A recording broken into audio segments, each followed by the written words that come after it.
મીરાકુઆ દૂધ મંડળીમાં ઉચાપત કર્યાનો મંડળીના પ્રમુખ વિક્રમ પરમારે સ્વીકાર કર્યો। પોતાની જાતે મૃતક સભાસદોના અંગૂઠા અને સહી કરીને ખાતામાંથી રૂપિયા ઉપાડ્યાનો વિક્રમ પરમારે સ્વીકાર કર્યો છે। પોતાની ભૂલ થયાનું અને જે પણ સજા થાય તે સ્વીકારવાની તૈયારી પણ દર્શાવી। મીરાકુઆ દૂધ મંડળીના મંત્રી વિક્રમ પરમારે રૂપિયા ઉપાડીને મંડળીના હિતમાં વાપર્યા હોવાનો દાવો કર્યો। આ તરફ ધારાસભ્ય કેતન ઇનામદારે લગાવેલા આરોપો મુદ્દે બરોડા સેન્ટ્રલ કોઓપરેટિવ બેંકના ચેરમેન રાજુ પટેલે તપાસમાં તમામ સહયોગ કરવા ખાતરી આપી। સમગ્ર કૌભાંડ મુદ્દે મીરાકુઆ મંડળીના પ્રમુખ અને મંત્રી સામે ફરિયાદ દાખલ કરવા અધિકારીની નિયુક્તિ કરવામાં આવી છે। જિલ્લા રજિસ્ટ્રારે બરોડા ડેરી અને સેન્ટ્રલ કોઓપરેટિવ બેંક પાસે ખુલાસો માંગ્યો છે। જિલ્લા રજિસ્ટ્રારે મંત્રી વિક્રમ પરમાર અને પ્રમુખને સસ્પેન્ડ કર્યા છે। જે મંડળીમાં મેં કોઈ જાતનું કૌભાંડ કરેલ નથી।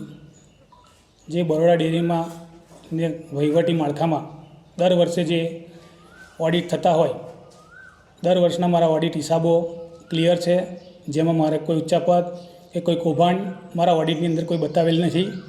અને મુદ્દો રહ્યો કે મૈયત સભાસદવાળી વાત, કે જે મૈયત સભાસદના નામે મેં 5 સભાસદના નામે પૈસાની લેવડ દેવડ કરેલ છે, એના કારણે કેતનભાઈ મને કહે છે કૌભાંડ કર્યું। મતલબ મૈયત થયેલા વારસદારોના મેં એમના ખાતાનો ઉપયોગ કર્યો છે, પણ મેં મારા માટે નહીં કર્યો, મારી મંડળીના હિત માટે કર્યો છે।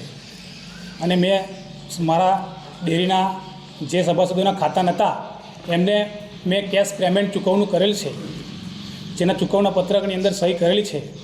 ઓડિટરો, જિલ્લા રજિસ્ટ્રાર બરોડા ડેરી દ્વારા તપાસ કરવામાં આવેલ છે કે મારે ઓડિટ મેમાની અંદર બરોડા ડેરીના તપાસમાં કોઈ કૌભાંડ કે કોઈ ઉચ્ચાપત મારા પર થયેલ નહીં અને મેં કોઈ જાતની ઉચ્ચાપત કરેલી નથી।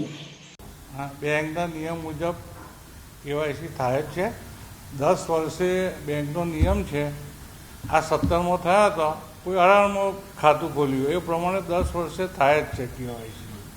એટલે બેંકનો નિયમ છે, આવે તો નિયમ પ્રમાણે બધું થાય।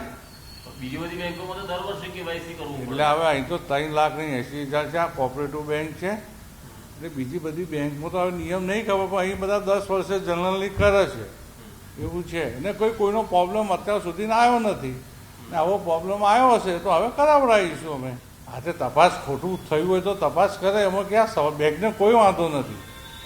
તપાસનો એમનો અધિકાર છે, કોઈ બી ગ્રાહકનો અધિકાર છે તપાસ કરવાનો। કાગળ લખે તો જે તપાસ આવશે એમાં સાચું